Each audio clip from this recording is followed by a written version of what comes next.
Hi నమస్తే, నేను మీ Sujatha. Welcome back to my channel Sai Priya recipes and blogs. Hi అండి.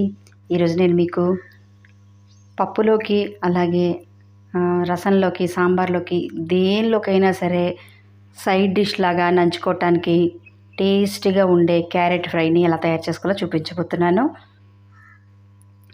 క్యారెట్ ఫ్రై చేసుకోవటం అనేది చాలా సింపుల్ అండ్ ఈజీ ప్రాసెస్ అండి. అటువంటి రుచికరమైన క్యారెట్ వేపుని ఎలా తయారు చేసుకోవాలో మనం ఇప్పుడు చూసేద్దాం. క్యారెట్ ఫ్రై చేసుకోవటానికి ముందుగా మనం స్టవ్ పైన ఇలా ఒక కళాయి పెట్టేసుకోవాలి. తర్వాత దీనిలోని ఒక 3 టేబుల్ స్పూన్స్ ఆయిల్ వేసి వేడి చేసుకోవాలి. ఆయిల్ వేడెక్కిన వెంటనే దీనిలోని దంచిన 8 వెల్లుల్లి రెబ్బలు, 1/2 టీ స్పూన్ జీలకర్ర, 1 టీ స్పూన్ శనగపప్పు, 4 ఎండుమిర్చిని ఇలా మజ్జిగ చీల్చుకొని వేసేసుకోవాలి. ఫైనల్గా కొంచెం కరివేపాకు. వీటన్నింటినీ కూడా 1 నిమిషం వేయించుకోవాలి. ఇప్పుడు ఒక 1/2 కేజీ క్యారెట్స్ని ఇలాగా చిన్న చిన్న ముక్కలుగా కట్ చేసుకొని ఈ క్యారెట్ ముక్కల్ని ఈ తాలింపులో వేసేసుకోవాలన్నమాట.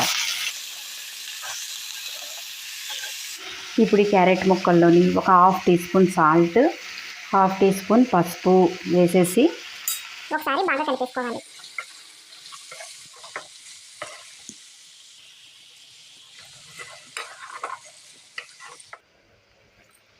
ఈ విధంగా కలిపేసుకొని స్టవ్ ఫ్లేమ్ని సిమ్లో పెట్టేసి ఈ కళాయి పైన మూత పెట్టేసుకొని ఒక 5 నిమిషాలు వదిలేయండి. ఇప్పుడు మూత తీసి చూద్దాము.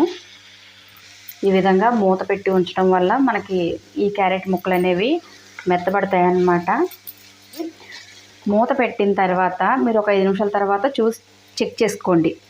ముక్క ఇగో ఇలాగా చూడండి, ఇలాగా నలపగానే నలుగుతుంది కదా.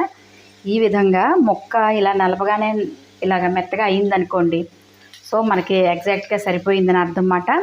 ఇప్పుడు మనం స్టవ్ ఫ్లేమ్ని హై మీడియంలో కానీ లేదంటే మీడియంలో కానీ లేదంటే హై ఫ్లేమ్లో, మీరు దగ్గరుండి హై ఫ్లేమ్లో అలాగ కంటిన్యూస్గా కలుపుతూ వేయించుకున్నా సరే పర్వాలేదన్నమాట. ఈ విధంగా హై ఫ్లేమ్లోని పెట్టేసుకుని స్టవ్, లేదంటే మీరు మీడియంలోనే పెట్టుకోండి. ఎందుకంటే హై ఫ్లేమ్లో కంటిన్యూస్గా కలుపుతూ ఉండాలి. ఒక్కొక్కసారి మిస్ అయితే కూర మాడిపోతుందన్నమాట.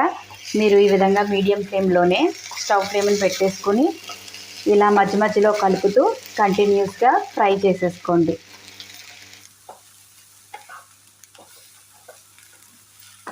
చూడండి, మీకు వీడియోలో చూపిస్తాను. ఈ విధంగా బాగా ఫ్రై చేసేసుకోవాలి. చూడండి, బాగా ఫ్రై అయింది కదా. ఇలా కొంచెం బ్రౌన్ కలర్ లాగా వచ్చిందన్నమాట. అయితే 1/2 కేజీ క్యారెట్కి నేను 4 ఎండుమిర్చి వేశాను కదా. సో ఈ 4 ఎండుమిర్చి కారం నాకైతే ఈ స్పైసీనెస్ సరిపోతుందన్నమాట.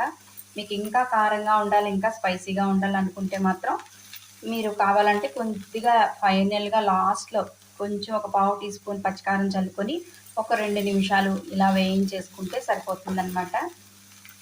ఇప్పుడు స్టవ్ ఆఫ్ చేసేసుకొని ఈ కూరని పప్పు టమాటాలోకి, సాంబార్లోకి, రసంలోకి దేనిలోకైనా సరే మీకు సైడ్ డిష్ కింద ఈ కూర నంచుకుని తినడానికి సూపర్ ఉంటుంది టేస్ట్.